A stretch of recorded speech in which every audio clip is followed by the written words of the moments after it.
Unlatch the top of the crate and remove top. Remove 4 lag bolts located on the base of the crate. Unlatch the side panels and remove the panels.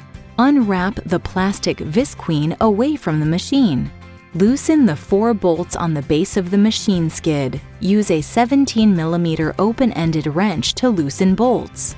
Loosen the 4 bolts on the base of the machine that hold the clamping plates in place. A 10 mm Allen wrench is needed for the 2 front bolts, and a 19 mm open-ended wrench is needed for the back bolts. Before lifting the machine off the skid, turn up the bolts on the locking feet on the bottom of the machine. This allows the machine to roll on its casters once it's on the floor. Using a forklift, position the forks in the center of the base of the DocuPunch Plus and carefully lift the machine off the skid.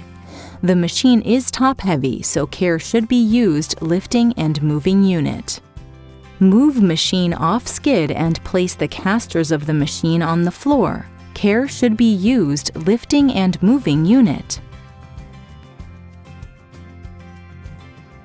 Use the lid of the shipping crate and position it on the lower lip of the shipping skid.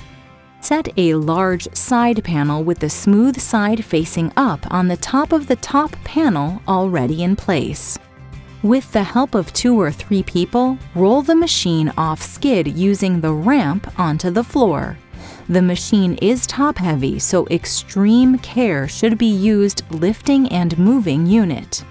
Once machine is on the floor and in position, remove power cord from chip tray and plug into the machine under the exit tray of the machine. Open the top plexiglass cover and lift the upper belt carriage with the handle and remove the foam packing material. Plug machine into standard 110-volt power outlet. The power switch is on the right-hand side of the machine. When the machine is powered on, the switch will light up.